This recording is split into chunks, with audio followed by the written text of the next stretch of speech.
Interesting though, here's the back of it open. As you push the lever, you can see the spring. As you pull the lever, push or pull, doesn't move. The hydraulics bleed down, if you will. So you have to function it. You have to stroke this probably 60 times or so to start getting the hydraulics to start responding against that spring pressure. And here's the odd thing, you can do that all you want like that. Once you start it up, now it will be much better. I've seen the manufacturer tell you how to do that without it started. That's a joke. Don't do that. Start this guy up and run it. I'm going to run it right now. Let's see, it's a cold start. As you can see, I'm touching everywhere. Touching the exhaust pipe. Where's the exhaust? Here.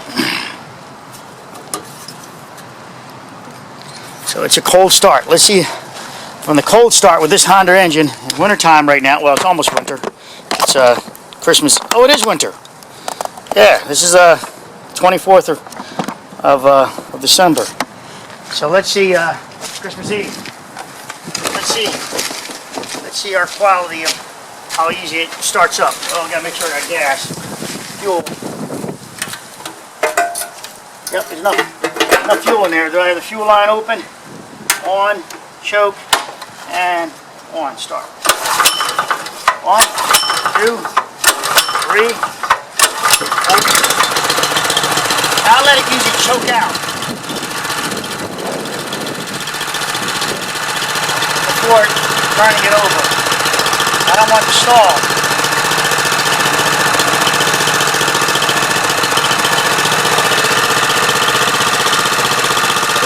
Let us now with this guy. With this guy, you pretty much have to go from straight up to full throttle. You don't play around between. Now it's on, the choke's on. It's not quite warmed up, but let's give it a try anyway. Now it didn't like that. It didn't like that. So let it warm up a little more.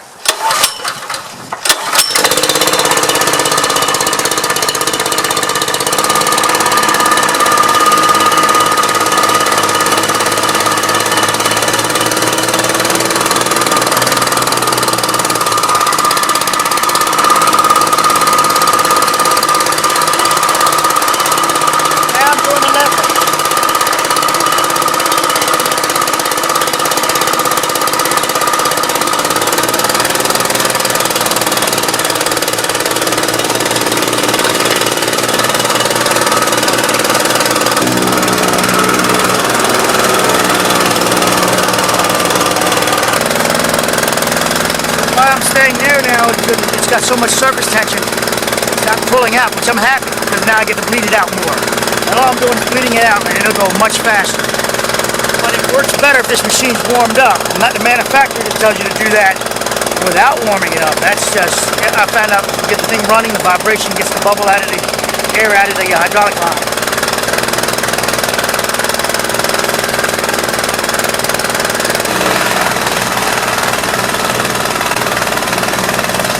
So now I'll show you that spring is now releasing. The spring is. Let me zoom in on that and do it. Hold on.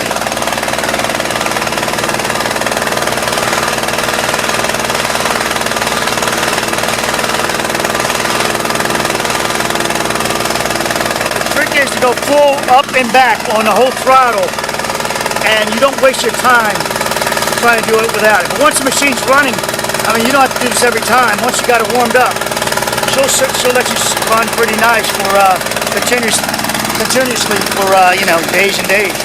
It's been sitting like this for about, I don't know, 5 weeks. So this is the first start in 5 weeks, and it's vibrating.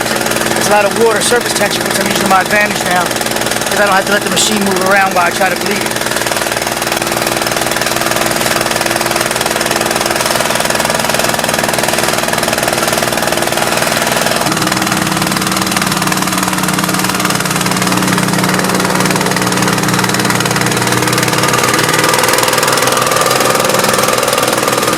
Wow, that's a lot of moisture pulling out, pushing out.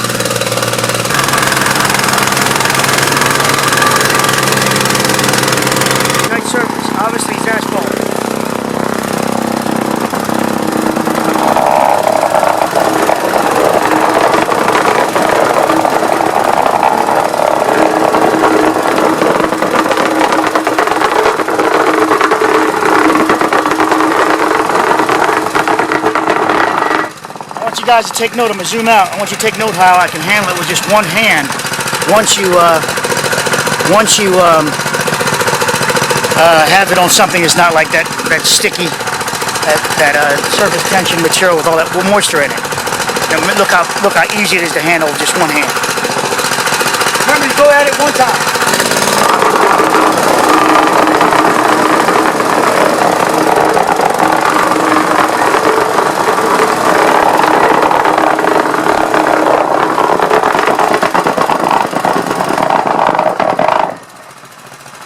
So okay, so now you guys see what's you know, how nice this machine is.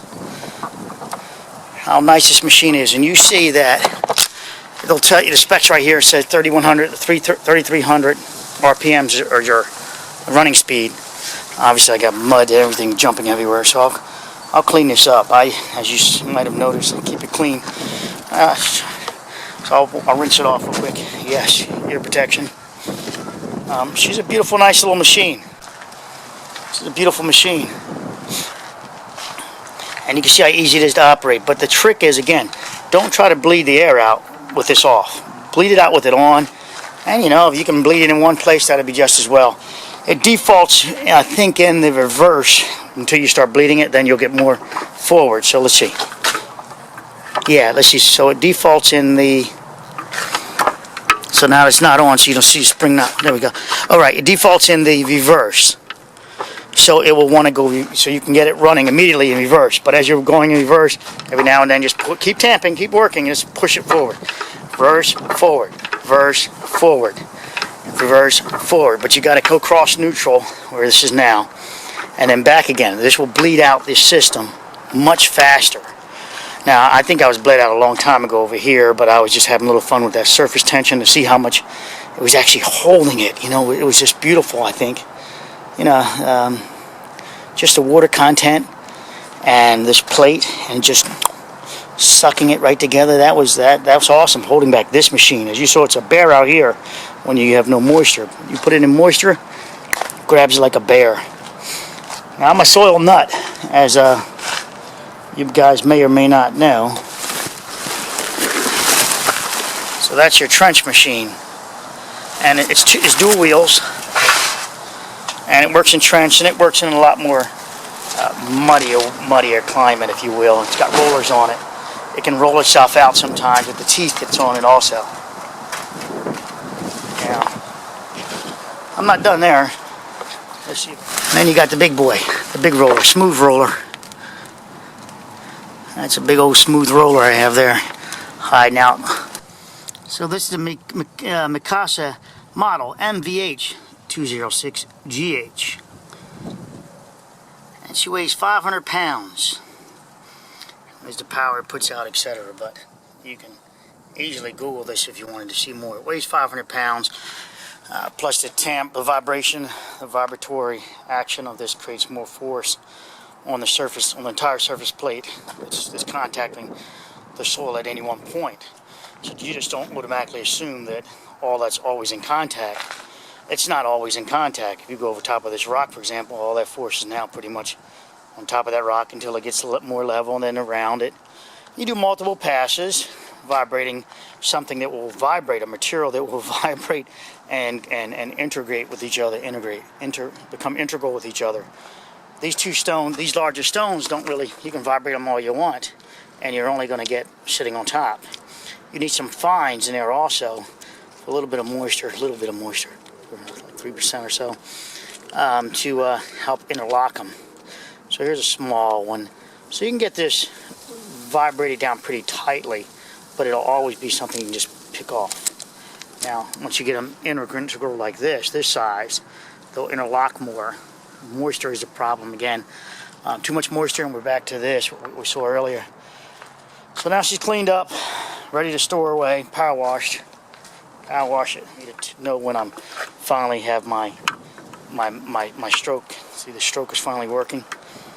Bled out. So there's no, if I have the door on there, I can feel a lot of resistance here, right? But you know what? It's nothing like a visual to back it up and go, okay, I'm done. I'm maxed out. I can keep moving. Again, the return is just a matter of releasing it. So that you won't see the spring. You won't see the spring shorten this way, just that direction. Here's your oil level.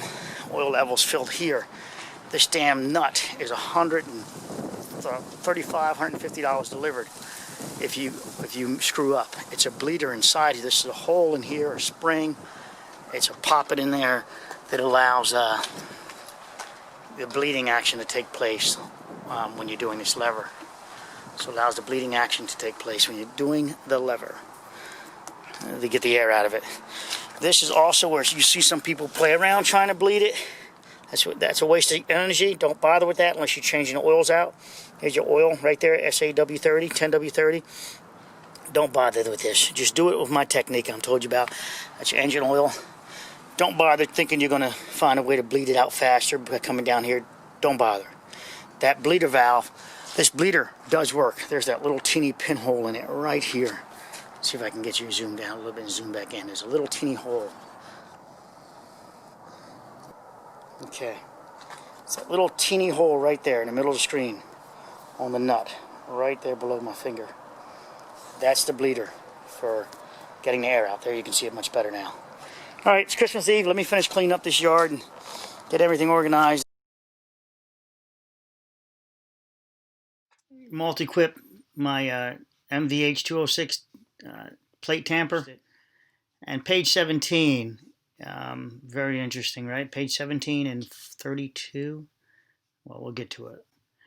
So this is about viscosity of oils, 32 weight versus 46 weight viscosity. I get this a lot of questions with this about which oil is good for my machines.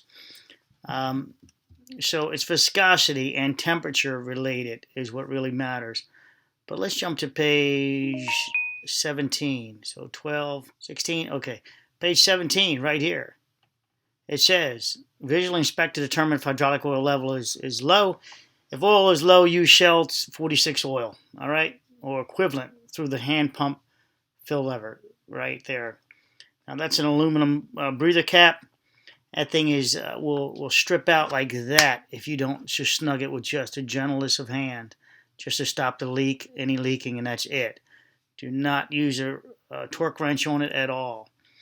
Now we come to page, you saw that said 46 viscosity. Now we come to page 32, I believe, 25.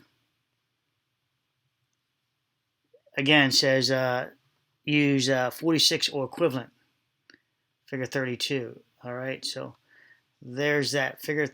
So again, once again, 46. We scroll down, bleeding, etc., blah, blah, blah, troubleshooting. The troubleshooting's wrong about bleeding and all that. You don't want to warm this machine up, start this machine up, get it going, and just crank that handle forward and backwards all the way through the range, from back to middle to the other opposite end. Back to the middle to the other end. That's how you're going to bleed it. And when you look at the spring in the back of it moving, then you know you're bled. And the more you do it, the more responsive and faster the machine will get. I'm not saying fast is good because you don't want to, just race across materials. Now look, we come to this page, and it's page 32 right here. All of a sudden now they're telling you, label back here, use oil 32. So you can see the manual is conflicted. All right, so they want you to mix oils, obviously. I guess the engineers didn't see that. All right, let's blow that off. Let's go to viscosity. The hotter the temperature, thinner the oil becomes, and the cooler the engine. In this case, it would be the performance of the hydraulics, the thicker. So, for example, a hydraulic system operating in cold climate, like wherever, would run at a 32 viscosity much better than at a 46. Conversely, if you're running it hot in a hot environment, then you want to use a 46 or even greater. With that said, it's going to take a little while for the machine to heat up your oil to bleed. So bleeding might take a little longer, but you might get better response performance on the travel. Now it's always going to travel at one direction by default, and I forget what that is, and backwards. So you automatically will have that going for you, and you can still start working. And as you're working it, you push the handle forward to bleed the air out of the system. And you keep doing that until you see the spring in the back start to move. Once you know the spring is moving, you're about up and running now. You're back to normal. The bleed down on this I've found to be over 3 weeks, right about 3 weeks. So if you just let it sit and you don't use it, about 3 weeks as your lifting hook before you have to worry about bleeding it, by doing that handle trick. So what do I mean by that? Well, also the hour gauge on this machine will switch to RPMs, and it has a range. It says 3200 here, but if you look at the machine, it actually will give you the range that they like. It's labeled back there. Just the lever I'm talking about, stroking it forward and fully backwards will bleed it fully. But again, your oil and your temperature matters. So that's it. I just wanted to make and keeping the fins clean because it cools by the fins. This machine has, where is it on the opposite side? Has the fins that keep it cool. So you're on this side. So you want to keep these ports clear of dirt. Keep this all cleaned out. Power wash it. Power washing won't hurt. All right, and again, that's how you're bleeding is stroking there, not how they recommend, unless you change the oil out. They recommend bleeding. At that point, you would bleed for fun at the base of this machine. So this is a very nice machine, guys. Right there is where you bleed. This nut here, you add oil in there, bleed it out here. Bleeding with the handle fully down. That way it's open in that position, bleeding it out, and then locking the nut while it's still down, and then lifting the bar to the rear position as you're adding oil. Bleed that out.